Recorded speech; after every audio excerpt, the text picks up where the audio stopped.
Okay, guys, so remember how we talked about the creation of the earth in our past lesson?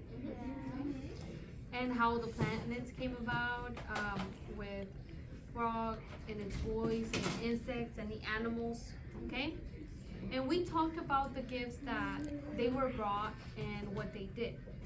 But today's story is about something they did a very long time ago. After they had been living on Earth for a very, very long time, are human beings, right? All right. So we're gonna talk about from the beginning. We think that humans must have spoken another language. Okay. So what do we know about language? Anybody?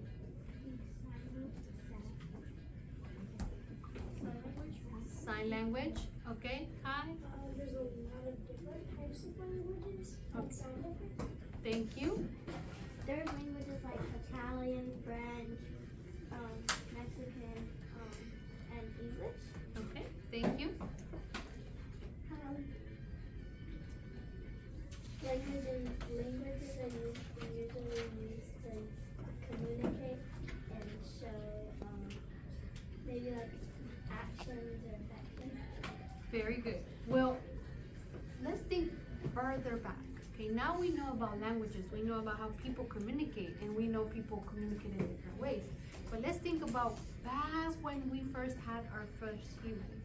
How would they communicate? You guys can think of a way that they would communicate? They would like grab like a rock and write on like another rock. Okay, that may be something. Mumbles and grunts. Mumbles and grunts, right? And laughter. They will give different objects names so that they knew what they wanted and could warn people if they were dangerous animals. They will let people know where foods were growing and tell them about good places to shelter if they were traveling. They will want to tell others about exciting things, okay? They had see during the day and confront the children who were scared. But they could only tell people they meant these things as we know people have hearts to love those they hadn't met. You can hear me now because we are close, okay? And if I wanted to speak to someone outside, I could open a window and shout louder. And what if someone comes after we have gone home? Then they can't come to me. So one way they would do that, because these people in the past had the same problems, right?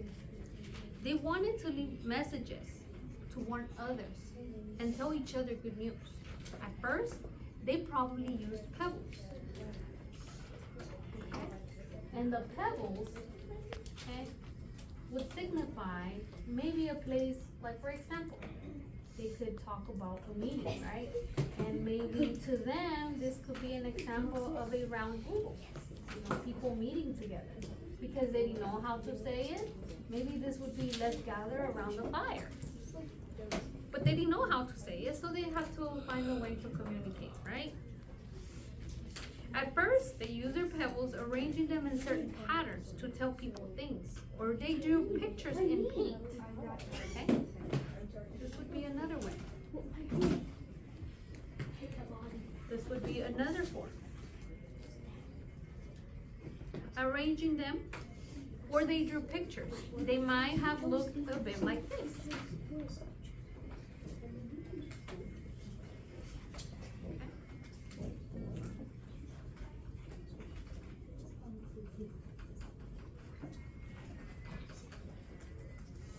Sorry guys, but sometimes my cards may have run out of order. I'm trying to find the right one.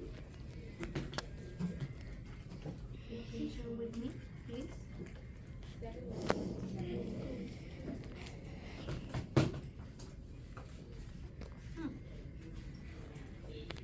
Okay. A long time ago, Sumerians began to make signs using a wedge shape like to call like a stylus. Okay, this is kind of like a stylus.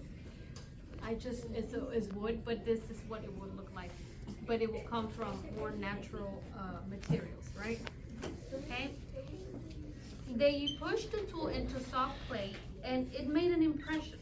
When it baked in the sun, it went hard. People used the signs they made to make books, and they had whole libraries filled with this special writing called cuneiform writing. It means wedge, shaped from Latin cunis. Can you imagine how excited the people who found these libraries were? So I'm gonna pass it around so you guys can see what it looks like. Okay?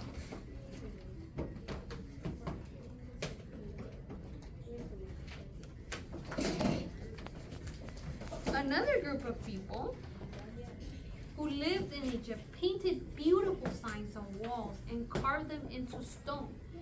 They discovered a plant called papyrus, a reed which grows along the Red River.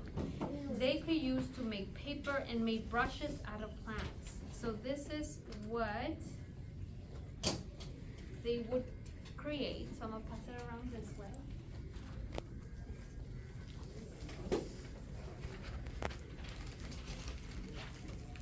And this would be like our little brush. And you guys know this one came from my backyard. I made it with grass that was dying over the winter. And this is how people would find ways to write. So this is probably get drugs, and then they would use some of the stuff that it creates to like make writing. Correct. Well, someone had their hand up. Did you? What were you gonna say? Go ahead. How would they write with dry grass? With the dry, well, it's with paint. So they would have to make paint. Yeah, they would have to make paint out of natural colors in the actual, and wherever they lived, and then they would dip it, and then they would draw. So it's basically like an old paintbrush. Correct. Yes, ma'am. Okay. To read it, you need to, okay, so we're looking at the hieroglyphics. They were going around, I think. So did you pass it around already? You already did? Oh, so to read it, you need to know what all the signs mean.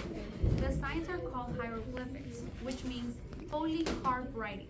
Because you have to know what all the signs meant. Not everyone who saw it could read it. During the time of the ancient Egyptians, there was a group of people called Phoenicians. The Phoenicians could travel all over the seas on boats to sell silver, jewelry, spices, milk, tyrian, purple, a very special dye from a special shell used for making beautiful indigo clothes. They liked to trade things quickly to make a lot of money. And so they traveled all over the sea meeting new people who spoke different languages. They were very impressed by the writing of the Egyptians and thought it would be a useful way to write down all the things they bought and sold so that they could find out how much money they had made. But the writing the Egyptians took a long time to make, and not everyone could understand it, as you guys can see. So they decided to make it simpler.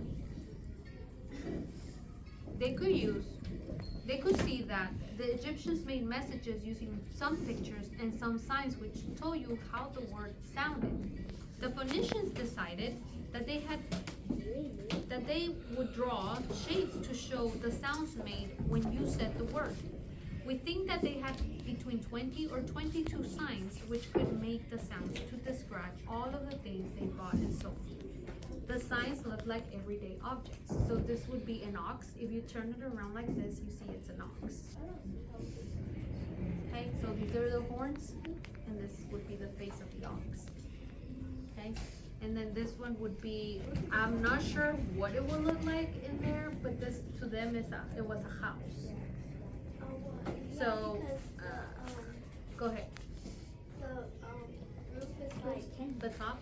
yeah, the top like big and this triangle. Mm-hmm. The house inside. Okay, all right. So it goes in order, a left, and then that's house. Okay?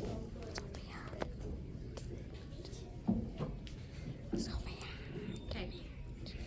Here we can see the first two signs. The first one looks like the head, and it makes the sound 11. So we already said that, right? The ancient Greeks also liked this idea. They wanted to use it to write down things like that they thought were very important. They soon forgot that the symbols were supposed to look like oxen and houses. They knew what sound they made, so letters began to look a little different.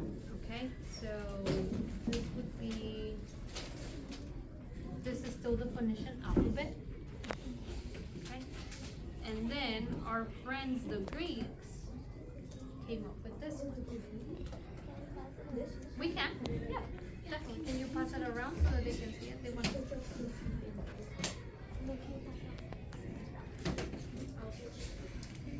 Okay, these are the first two letters they use, alpha and beta. So as you guys are looking at the Greek, I'm gonna show you the letters, the alpha. And we talked about this, especially in social media, right? Alpha, and B is for beta, and you can see it as you look around when it's coming around.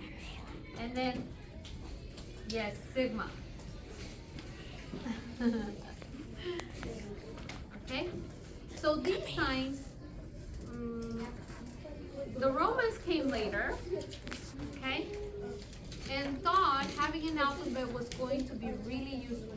They could write down their plans for building roads and send messages throughout Europe to make sure that the soldiers and governors were working together.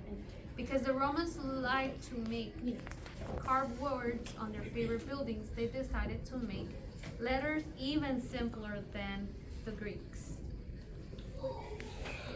Almost done, and then we can ask our questions. So, you see the signs used by Phoenicians were used by many people and spread throughout the world. Eventually, they got passed down to us. We have them now in the sandpaper letters that you guys used at the beginning when you were in kindergarten. When you know the sandpaper letters, you can write down your own ideas to tell people what you were thinking. You can read messages you have never met who live on the other side of the world or people from the past. We can send messages to our friends when we are on a holiday or send them cards to wish them happy birthday. Even though making the alphabet happened a very, very long time ago. I can use it today to tell you this story. Julio, you had a question or you were gonna do a comment. I was gonna say, isn't there one more of these? There's definitely, if you look around, I thought it was omega. the alpha, the beta, and the omega, which is the last one. I don't think I made it, but if you look at it on the alphabet, you can see what the omega sign is. So you guys become familiar. Some of these are actually used in math later in the future when you guys go into higher grades. Okay? Oh yeah, I've seen beta and So right some here, math problems. you can see the omega. This is a sign for omega. Right here, omega. This is actual writing. If you know any biblical stories, historically, Greeks, they were the ones that wrote a lot of that, historically. Okay? All right, thank you guys.